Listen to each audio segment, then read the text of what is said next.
Hello welcome to Aisha's academy. അപ്പോൾ നമ്മുടെ financial മാനേജ്മെൻറ്റിലെ അടുത്ത ഇമ്പോർട്ടൻ്റ് ആയിട്ടുള്ള ടോപ്പിക് ആയിട്ടുള്ള ഡിവിഡൻഡ് തിയറീസ് ആണ് കേട്ടോ നമ്മൾ പഠിക്കാൻ പോകുന്നത്.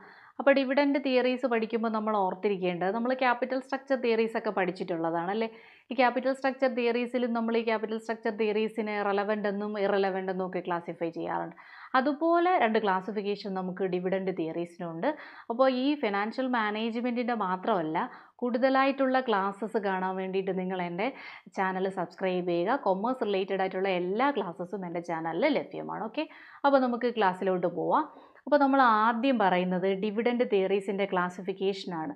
ക്യാപിറ്റൽ സ്ട്രക്ചർ തിയറീസ് ചെയ്തതുപോലെ റെലവൻ്റ് ആൻഡ് ഇറലവൻ്റ് തിയറി എന്നുള്ള രണ്ട് ക്ലാസിഫിക്കേഷനിലോട്ടാണ് നമ്മൾ ഡിവിഡൻഡ് തിയറീസിനെ ക്ലാസിഫൈ ചെയ്യുന്നത്. നോർമലി നമുക്ക് 3 തിയറീസ് ആണ് ഉള്ളത്. ഏതൊക്കെയാണ്? Walter's model, Gordon's model and Modigliani and Miller approach, അല്ലെങ്കിൽ MM തിയറി എന്ന് നമ്മൾ പറയും. ഈ MM തിയറി എവിടെ ഉണ്ടായിരുന്നു? നമ്മുടെ ക്യാപിറ്റൽ സ്ട്രക്ചറിലും ഉണ്ടായിരുന്നു. അവിടെയും ഇതെന്ത് തന്നെയായിരുന്നു? ഇറലവൻ്റ് തന്നെയായിരുന്നു. ഇവിടെയും അങ്ങനെ തന്നെ. ഡിവിഡൻറ്റിൻ്റെ കേസിലാണെങ്കിലും ക്യാപിറ്റൽ സ്ട്രക്ചറിലായാലും MM എപ്പോഴും എന്താണ്? ഇറലവൻ്റ് തിയറി ആണെന്നുള്ള കോൺസെപ്റ്റ് ഓർത്തിരിക്കുക. അപ്പോൾ ക്യാപിറ്റൽ സ്ട്രക്ചർ തിയറീസുമായിട്ട് ബന്ധപ്പെട്ടിട്ട് നമ്മൾ ഓർത്തിരിക്കേണ്ട രണ്ട് പേരാണ് പ്രൊഫസർ വാൾട്ടർ ആൻഡ് ഗോർഡൻ എന്നുള്ളത്. ഇവർ രണ്ടുമാണ് ക്യാപിറ്റൽ സ്ട്രക്ചറിൻ്റെ റെലവൻ്റ് ആയിട്ടുള്ള തിയറീസ് കൊണ്ടുവന്നിട്ടുള്ളത്. അപ്പോൾ നമുക്ക് എന്താണ് ഇവരുടെ തിയറീസിൽ പറയുന്നതെന്ന് നോക്കാം. ആദ്യം നമ്മൾ നോക്കുമ്പോൾ നമ്മുടെ പ്രൊഫസർ വാൾട്ടർ പറയുന്നത് ഇതൊരു റിലവൻ്റ് തിയറിയാണെന്ന് നമ്മൾ ഓൾറെഡി പറഞ്ഞു കഴിഞ്ഞു. അദ്ദേഹം പറയുന്നതെന്ന് വെച്ചാൽ ഒരു ഫേമിൻ്റെ internal rate of return, internal rate of റിട്ടേണിനെ നമ്മൾ എന്താന്ന് പറയുന്നു? R എന്ന് പറയുന്നു അല്ലേ. ആ ഇൻറ്റേർണൽ റേറ്റ് ഓഫ് റിട്ടേണും കോസ്റ്റ് ഓഫ് ക്യാപിറ്റൽ, അതായത് K, ഇത് തമ്മിലുള്ള ഒരു റിലേഷൻ എന്ന് പറയുന്നത് ഫേമിൻ്റെ ഡിവിഡൻഡ് പോളിസി ഫിക്സ് ചെയ്യാൻ വളരെയധികം റിലവൻ്റ് ആണ്. അതുകൊണ്ട് ആ റിലവൻസിനെയാണ് ഇതെന്താന്ന് പറയുന്നത്? റിലവൻ്റ് തിയറി എന്ന് ഇൻഡിക്കേറ്റ് ചെയ്യാൻ കാരണം. അത് ഏതൊക്കെ തമ്മിലുള്ള റിലേഷനാണ്? ഏതൊക്കെ ഫാക്ടേഴ്സാണ്? Internal rate of return and K is equal to cost of capital. അപ്പോൾ ഇൻറ്റേർണൽ റേറ്റ് ഓഫ് റിട്ടേണും കോസ്റ്റ് ഓഫ് ക്യാപിറ്റലും തമ്മിൽ എന്തുണ്ട്? ഒരു റിലേഷൻ ഉണ്ട്. ഈ റിലേഷൻഷിപ്പ് എന്ന് പറയുന്നത് ഫേമിൻ്റെ ഡിവിഡൻഡ് പോളിസി ഡിറ്റർമിൻ ചെയ്യാൻ സഹായിക്കുന്നു എന്ന് പറയുന്ന ഒരു ഡിവിഡൻഡ് തിയറിയാണ് വാൾട്ടേഴ്സ് ഡിവിഡൻഡ് തിയറി അല്ലെങ്കിൽ ഡിവിഡൻഡ് പോളിസി എന്ന് പറയുന്നത്. ഈ ഒരു തിയറിക്കകത്ത് പ്രൊഫസർ വാൾട്ടർ എന്ത് ചെയ്യുന്നു പറയുമ്പോൾ 3 തരത്തിലുള്ള ഫേംസിൻ്റെ ഡിവിഡൻഡ് പോളിസീസിനെ കുറിച്ചിട്ടാണ് പറയുന്നത്. ഒന്ന് പറയുന്നത് ഗ്രോത്ത് ഫേംസ്. ആരെയാണ് നമ്മൾ ഗ്രോത്ത് ഫേംസ് എന്ന് പറയുന്നതെന്ന് അറിയാമോ? ഈ ഗ്രോത്ത് ഫേംസ് എന്ന് പറഞ്ഞാൽ ഹയർ ഏണിങ്സ് ഉള്ള, അതായത് നോർമലി ഒരു ഫേം ഒരു ഡിവിഡൻഡ് എന്ത് ചെയ്യുന്നുണ്ട്? എക്സ്പെക്ട് ചെയ്യുന്നുണ്ട്. അതിനേക്കാളും കൂടുതലായിട്ട് ഡിവിഡൻഡ് കിട്ടുന്ന ഫേംസിനെ നമ്മൾ എന്തെന്ന് പറയും? ഗ്രോത്ത് ഫേംസ് എന്ന് പറയും. അങ്ങനെ ഡിവിഡൻഡ് കിട്ടുന്ന, കൂടുതലായിട്ട് ഏണിങ്സ് കിട്ടുന്ന സിറ്റുവേഷൻ എന്ന് പറഞ്ഞാൽ എങ്ങനെയായിരിക്കും? R is greater than K, അതായത് റിട്ടേൺ എന്തിനേക്കാളും കൂടുതലാണ്? കോസ്റ്റ് ഓഫ് ക്യാപിറ്റലിനേക്കാളും കൂടുതലാണ്. അതുകൊണ്ടാണ് നമ്മൾ പറയുന്നത് എന്താണ്? If R is greater than K, if the firm earns a higher rate of return on its investment than the required rate of return, the firm should retain the earnings. ഇത്തരത്തിൽ record rate of റിട്ടേണിനേക്കാളും കൂടുതലായിട്ട് return കിട്ടുന്ന firm എന്ത് ചെയ്യണമെന്നാണ് പറയുന്നത്? ഈ കിട്ടുന്ന earnings ഫേമിനകത്ത് retain ചെയ്യുക. എന്നിട്ട് എന്ത് ചെയ്യാൻ പാടില്ല എന്നാണ് പറയുന്നത്? ഇത് ഡിവിഡൻ്റ് ആയിട്ട് ഇഷ്യൂ ചെയ്യാൻ പാടില്ല. ഇത്തരത്തിലുള്ള ഫേമിൻ്റെ ഡിവിഡൻഡ് പേ ഔട്ട് റേഷ്യോ എന്തായിരിക്കണം? 0 ആയിരിക്കണം.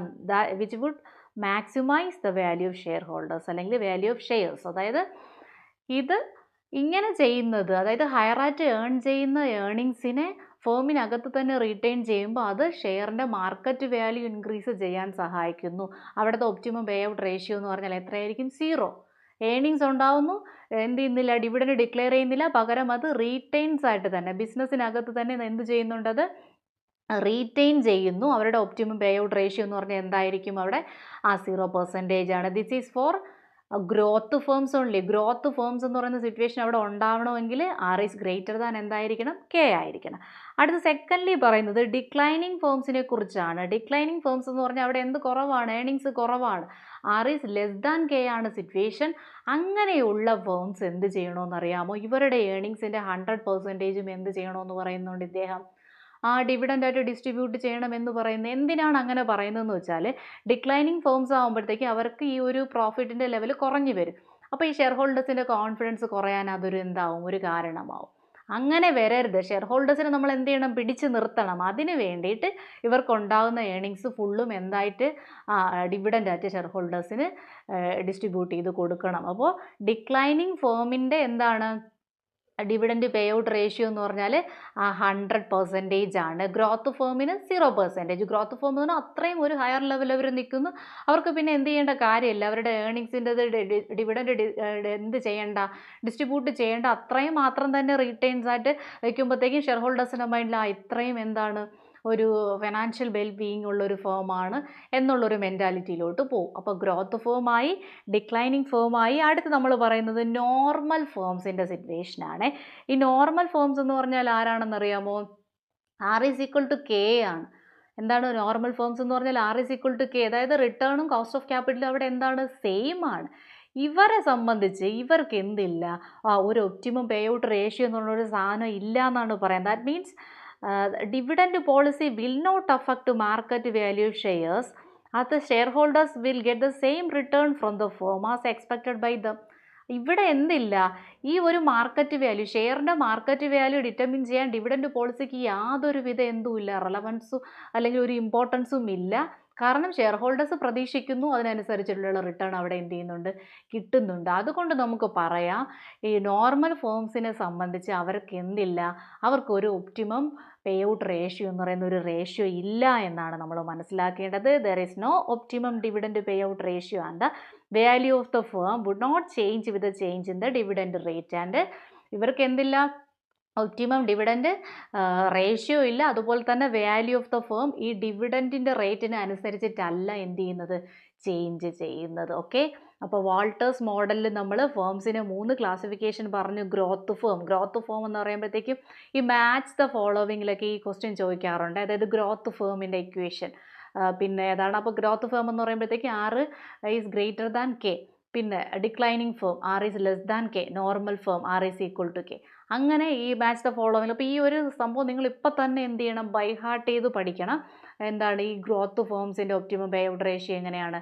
0%. ഡിക്ലൈനിങ് ഫേംസിൻ്റെ എന്താണ്? 100%. ആൻഡ് നോർമൽ ഫേംസിന് എന്തില്ല, ഒപ്റ്റിമം പേ ഔട്ട് റേഷ്യോ ഇല്ല എന്ന് പറയുന്ന ഒരു കാര്യം കൂടെ നിങ്ങൾ നന്നായിട്ട് പഠിച്ചു വയ്ക്കുക. ഓക്കെ, അടുത്ത് നമുക്ക് വാൾട്ടേഴ്സ് മോഡലിൻ്റെ അസംഷൻ നോക്കാം. ഈ അസംഷന് പ്രീവിയസ് ക്വസ്റ്റ്യൻസിലൊക്കെ 5 മാർക്സ് ചോദിക്കുന്നതാണ് വാൾട്ടേഴ്സ് മോഡലിൻ്റെ അസംഷൻസ്. അപ്പോൾ അതുപോലെ തന്നെ ക്യാപിറ്റൽ സ്ട്രക്ചർ തിയറീസിൽ നമ്മൾ പഠിച്ചിട്ടുള്ള അസംഷൻസും ഒക്കെ എന്ത് ചെയ്യുക, പഠിച്ചു വയ്ക്കുക.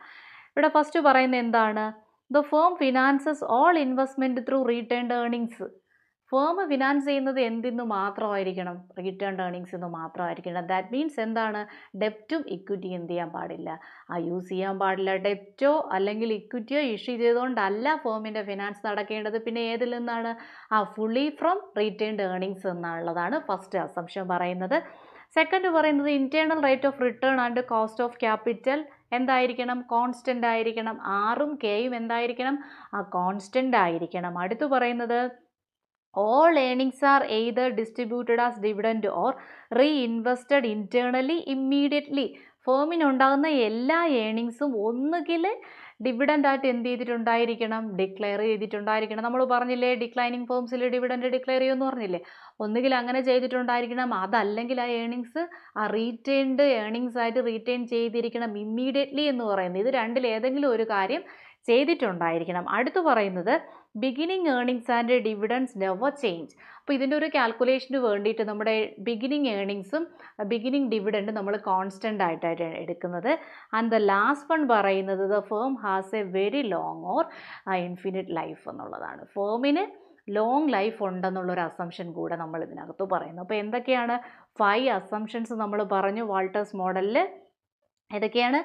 The firm finance all investment through retained earnings. ഫേമിൻ്റെ ഇൻവെസ്റ്റ്മെൻറ്റ് എല്ലാം ഏതിൽ തന്നെ ആയിരിക്കണം? റീറ്റേൺഡ് ഏർണിങ്സും തന്നെ ആയിരിക്കണം. അതായത് ഡെപ്റ്റും ഇക്വിറ്റിയും യൂസ് ചെയ്യാൻ പാടില്ല. പിന്നെ ഫേമിൻ്റെ ഇൻറ്റേർണൽ റേറ്റ് ഓഫ് റിട്ടേണും കോസ്റ്റ് ഓഫ് ക്യാപിറ്റലും എന്തായിരിക്കണം? കോൺസ്റ്റൻ്റ് ആയിരിക്കണം എന്ന് പറയുന്നുണ്ട്. പിന്നെ പറയുന്നത് ഇവരുടെ ഏർണിങ്സിനെ ഒന്നുകിൽ എല്ലാ ഏർണിങ്സിനെയും ഒന്നുകിൽ ഡിവിഡൻ്റായിട്ട് ഡിസ്ട്രിബ്യൂട്ട് ചെയ്തിട്ടുണ്ടായിരിക്കണം, അതല്ലെങ്കിൽ എന്തായിരിക്കണം?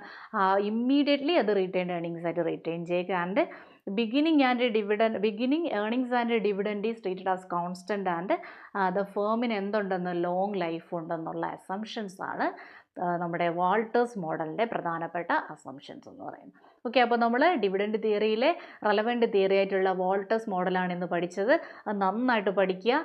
ഓരോ ഫേംസിൻ്റെയും ഇൻറ്റേർണൽ റേറ്റ് ഓഫ് റിട്ടേണും കോസ്റ്റ് ഓഫ് ക്യാപിറ്റലും തമ്മിലുള്ള റിലേഷൻ എങ്ങനെയാണെന്ന് നോക്കുക. ആൻഡ് എന്താണ് അവരുടെ ഡിവിഡൻഡ് പേ ഔട്ട് റേഷ്യോ എങ്ങനെയാണെന്നും ഈ അസംഷൻസ് എങ്ങനെയാണെന്ന് നന്നായിട്ട് പഠിക്കുക. അടുത്ത ക്ലാസ്സിൽ നമ്മൾ അടുത്ത തിയറീസ് പിന്നെ ഗോർഡൻസ് മോഡൽ ആൻഡ് ഹൈപ്പോത്തിസിസ് പഠിക്കുന്നതാണ്. കൂടുതൽ ക്ലാസ്സുകൾക്കായിട്ട് ഞാൻ വീണ്ടും പറയുന്നു, നിങ്ങൾ എൻ്റെ ക്ലാസ് ചാനൽ എന്ത് ചെയ്യുക, സബ്സ്ക്രൈബ് ചെയ്യുക. Okay, thank you.